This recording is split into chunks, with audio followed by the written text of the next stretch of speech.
Crean is now on the teleconference. The Bulldogs are 10-11 overall, 1-7 in the SEC. This week they travel to Alabama and old freshmen that can do a lot of things. So the pace of their team is outstanding. I mean, they can score inside certainly. With the numerous guys they have there, they can score on the perimeter. They're very, very good. Obviously in the paint, but it's more than just being a post-up team or a driving team. They really cover everything. They can flash inside. They can isolate you. They can post. They're very, very good at following up shots, getting offensive rebounds. So and I think that maybe the best thing they do is the way they run. Their transition's outstanding. So we know we've definitely got to be really, really high level and with our awareness, with our activity, with our communication, defensively. They're very physical and aggressive when they're on defense, so we've got to have great cutting, spacing, and movement, which is easier said than done. And then we turn around and Ole Miss under Kermit Davis is playing outstanding. So they're in the mix of it, just like everybody else is in this league. That anybody can beat anybody on any given night. And but he's done a fantastic job with that team, as has Avery Johnson with his. And it's another very challenging, very hard week in the SEC, which is why it's such a premier league.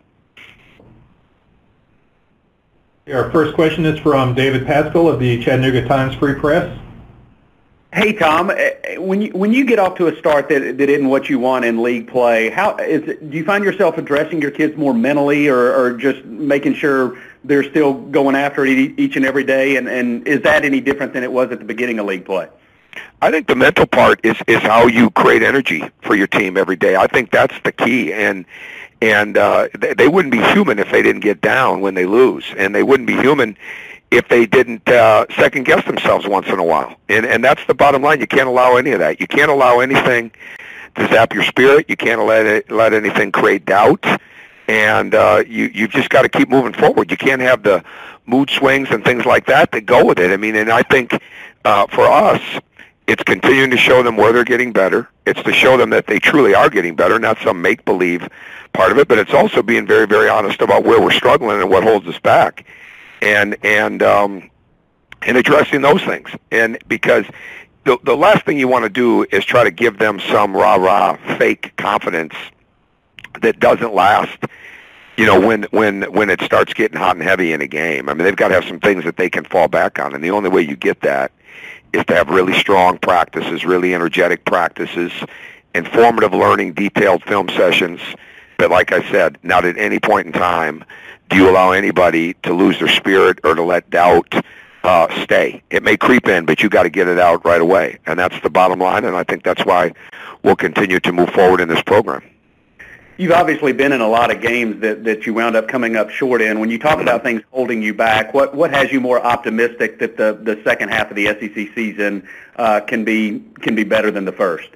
Well, it all comes down to how important it is to correct them, right? Like, you got to get your hands up on shooters. You've got to talk more defensively. You know, talking is not something that you do, and communicating switches and staying aware on that is not something you do once in a while. Possessions, or once in a while through possessions. It's something you do throughout the possession. It's challenging shots. It's taking the first dribble. Are we great at those things? No, but are we better than what we've been? Absolutely, and that's what we've got to be. And then I think on the offensive end, it's continuing to get to the offensive glass, which is improving. It's continuing to cut and move without the ball, which is improving. It's continuing to shoot the ball with confidence. And a big thing is making sure that we're playing in real time, making the next pass quickly, you know, keeping the ball moving at a high rate. And I think all those things are getting better. We just had trouble putting them together for greater stretches of time and more consistently with all those different aspects I just mentioned. Thank you. Mm-hmm.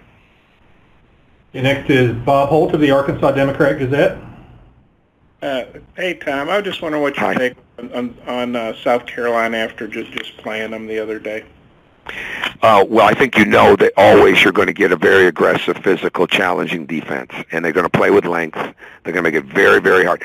They disrupt as well as anybody, and that's what they do. That's what Frank has taught them and trained them to do day after day.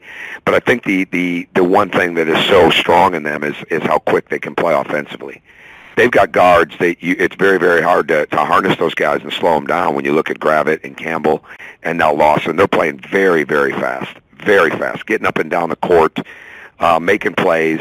You know, they have very good bigs in the sense that everybody does something unique. Hossie can step in and shoot threes.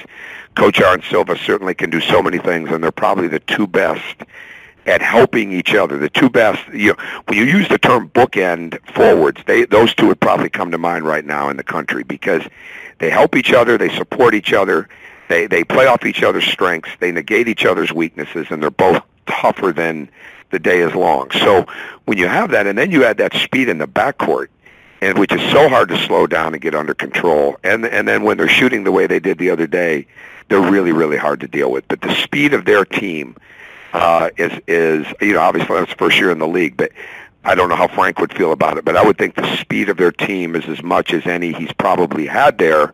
And again, I say that with somebody that hasn't had to experience it, but somebody just from paying attention to his teams over the years, I would say it's as fast as any he's had at South Carolina. Thanks. Mm-hmm. Okay, next is Seth Emerson of The Athletic. Hey, Tom. Hi, Seth. In a general sense, did you know it could be this rough this season, considering the transition and considering you're trying to instill your system here? Oh, I think it's only natural that things are going to be very challenging, but I don't think the focus is on that at all. I think the focus is on the improvement, getting to know them, know what especially with a team, you know, what gets them excited, what doesn't, how you have to work through their doubts and uncertainties, how you have to build their confidence.